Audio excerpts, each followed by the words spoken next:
আসসালামু আলাইকুম প্রিয় শিক্ষার্থীরা, অনুশীলনী 2.3-এর প্রশ্নের সমাধানে তোমাদেরকে স্বাগতম জানাচ্ছি। দেখো, প্রথম প্রশ্নে দেওয়া আছে 7 কেজি চালের দাম 280 টাকা হলে 15 কেজি চালের দাম কত।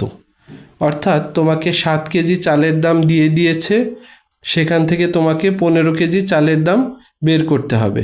তাহলে আসো আমরা এই প্রশ্নটার সমাধান শুরু করি। আগে লিখব 7 কেজি চালের দাম সমান 280 টাকা। তোমরা মনে রাখবে, এই অঙ্কগুলো সমাধানের ক্ষেত্রে যত কেজি দেওয়া থাকুক না কেন, তুমি সেখান থেকে 1 কেজিটা বের করে নিবে, তারপরে যেটা তোমাকে চাওয়া হয়েছে সেটা বের করবে। অর্থাৎ যেহেতু এখানে 7 কেজি চালের দাম দিয়ে দিয়েছে, তার পরের লাইনেই তুমি লিখবে সুতরাং 1 কেজি চালের দাম।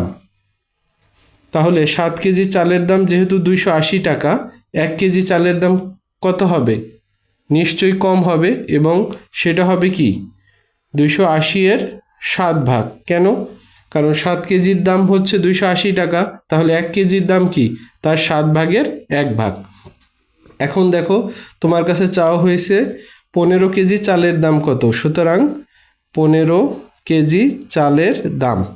দেখো প্রিয় শিক্ষার্থীরা, যেহেতু 1 কেজির দাম এসেছে 280 ভাগ 7, তাহলে 15 কেজির দাম কি হবে? তার চেয়ে বেশি হবে। অর্থাৎ 1 কেজি চালের দাম যা হবে তার 15 গুণ হবে কি 15 কেজি চালের দাম। তাহলে যেই মানটা আছে সেটা আমরা লিখব, লিখে কি 15 দিয়ে গুণ করে দিব। দেখো, এখন আমরা যদি কাটাকাটি করি, তোমরা জানো কাটাকাটি মানে হচ্ছিল ভাগ করা। তুমি দেখো এই 7 দিয়ে 280 কিভাবে কাটা যায়। তুমি 7 দিয়ে যদি 28কে কাটো, তাহলে কত হয়? 4 7 28, আর এই শূন্যর শূন্য, তাহলে উপরে থাকতেছে কত? 40 গুণ 15 টাকা। যার কাছে কাটাকাটি কঠিন সে সহজভাবে ভাগ করে নিতে পারো। আমি সাইডে দেখাই দিচ্ছি যে 7 ভাগ কত? 280। 7 2-এর মধ্যে যায় না, আরেকটা সংখ্যা নিলে কত হয়? 28। তোমরা জানো 4 7 কত হয়? 28 হয়। 28 28 মিলে গেছে, কোনো ভাগশেষ থাকে না, আর এখানে থাকে 0। তাহলে এই জিরোর 0 চলে যাবে, এখানে একটা 0। অর্থাৎ তুমি 280-কে 7 দিয়ে ভাগ করলে ভাগফল হবে 40, সেই 40 লেখা হয়েছে। এখন আছে 40 গুণ 15। তাহলে তুমি সাইডে যদি 40 গুণ 15 করো, 40 গুণ 15, 5 গুণ 0 0, 4 5 20, তারপরে 1 0 0, 4 1 4, 0 0, 4 আর 2 হচ্ছে 600, সরি 4 আর 2 হচ্ছে 6। তাহলে কত হয়? 600 টাকা। এটাই হবে উত্তর। তাহলে লিখবা উত্তর 600 টাকা। প্রিয় শিক্ষার্থীরা, দেখো 2 নম্বর প্রশ্নে বলা আছে একটি ছাত্রাবাসে 50 জনের 15 দিনের খাদ্য মজুদ আছে। ওই পরিমাণ খাদ্যে 25 জনের কত দিন চলবে? অর্থাৎ তোমাকে বের করতে হবে কি দিন।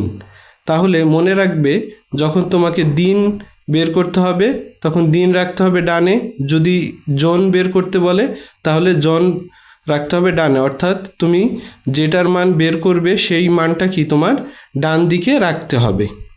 দেখো দেখো প্রশ্নে রয়েছে যে 50 জনের কত 15 দিনের খাবার মজুত আছে, বলা হয়েছে যে 25 জনের কত দিনের।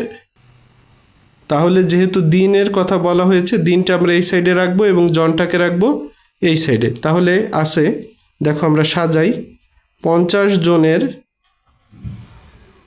খাদ্য মজুদ আছে সমান সমান 15 দিনের।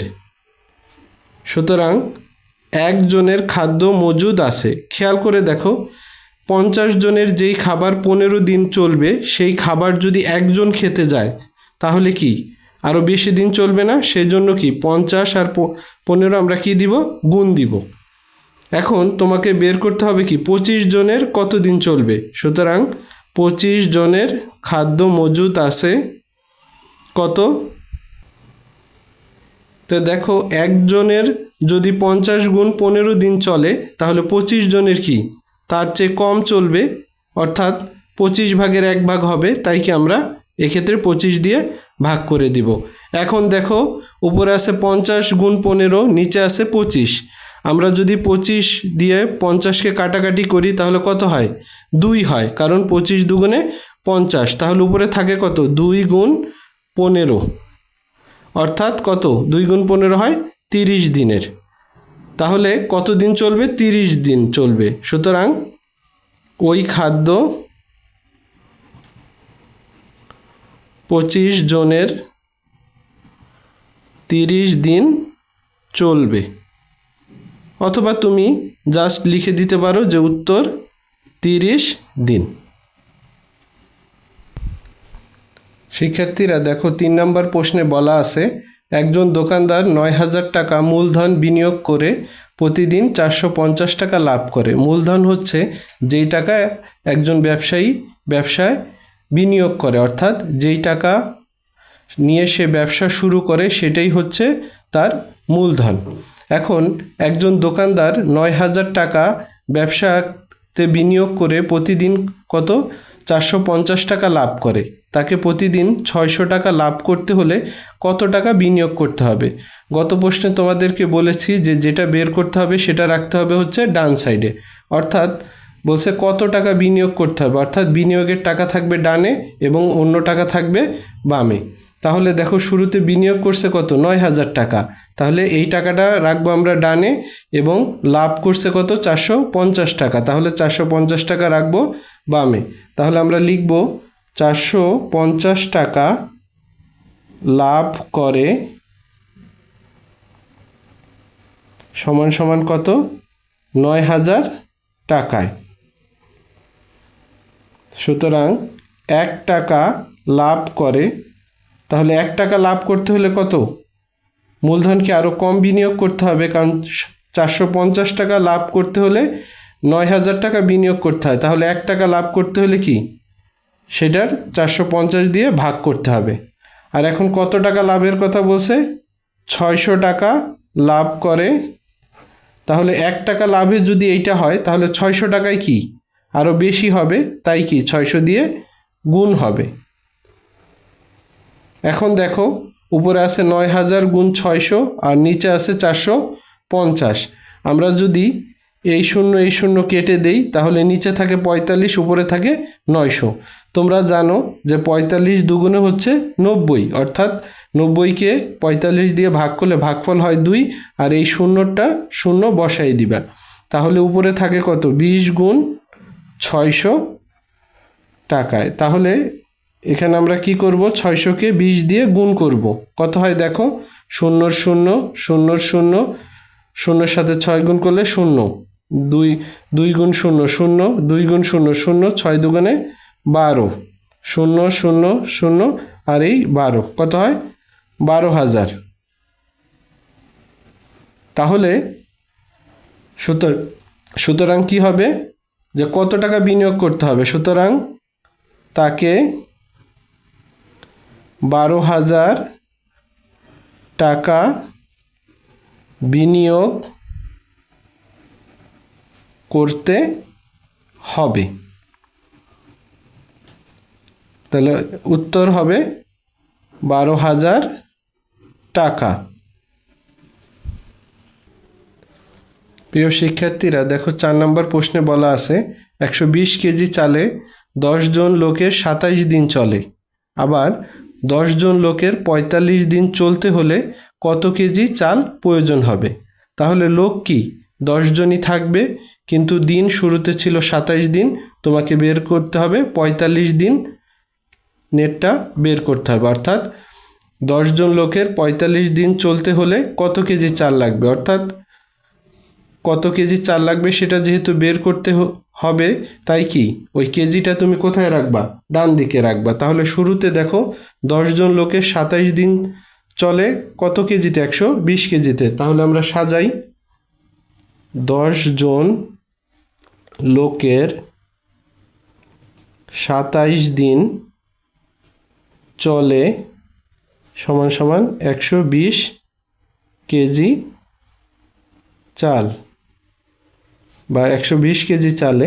সুতরাং দেখো লোক ওই 10 জনই থাকবে, তাই 10 জন আমরা পরিবর্তন করব না। 10 জন লোকের এখন যদি এক দিনের হিসাব করি তাহলে 27 দিন চলতে হচ্ছে 10 জন লোকের 120 কেজি। তো এখন 27 দিন না হয়ে যদি এক দিন হয় তাহলে সেটা কি কম লাগবে। তাহলে সেই ক্ষেত্রে আমরা কি করব, 120কে 27 দিয়ে ভাগ করব। একইভাবে এখন লাস্টে দেখো কি বলা হয়েছে যে 10 জন লোকের 45 দিন চলতে হলে কত কেজি লাগবে। তাহলে দিনের ক্ষেত্রে কত হবে, 45 দিন। তাহলে 45 এক দিনে যেহেতু কম লাগে তাহলে 45 দিনে কি অবশ্যই বেশি লাগবে, তাই 45 কি হবে উপরে গুণ হবে। তো এখন দেখো আমরা কাটাকাটি করব। দেখো 45 এবং 27 আছে, তাহলে দেখো 27 দিয়ে 45 তো সরাসরি কাটাকাটি যায় না, তবে 27ও 9 দিয়ে ভাগ যায়, 45ও 9 দিয়ে ভাগ যায়। 27কে 9 দিয়ে ভাগ করলে 3 হয়, 3 নং 27। 45কে 9 দিয়ে ভাগ করলে 5 নং 45। অর্থাৎ সরাসরি কাটাকাটি বা ভাগ না গেলে এমন সংখ্যা নিবা যেটা দিয়ে উপরে নিচে দুইটা সংখ্যাই কাটা যায়। এখন দেখো নিচে আছে 3, উপর আছে 120 আর 5। এখন 3 দিয়ে দেখো 5 তো ভাগ যায় না, 3 দিয়ে 120কে ভাগ করার চেষ্টা করো। 3-এর নামটা পড়ো, 3 4 কত 12। তাহলে 3 দিয়ে 12 কাটলে 4 হয়, আর ওই শূন্যর শূন্য বসিয়ে দাও। তাহলে উপরে থাকতেছে কত 40 গুণ 5 থাকতেছে। তাহলে 40 গুণ 5 কত হয় 200 হয়। তুমি হিসাব করে দেখতে পারো, 5 0 0 4 5 20, তাহলে 200 কেজি চাল। তাহলে এখন 10 জন লোকের 45 জন চলতে হলে কত কেজি চাল প্রয়োজন, 200 কেজি। সুতরাং 200 কেজি চাল প্রয়োজন। তাহলে উত্তর হবে কত, 200 কেজি। আশা করি তোমরা বুঝতে পেরেছো।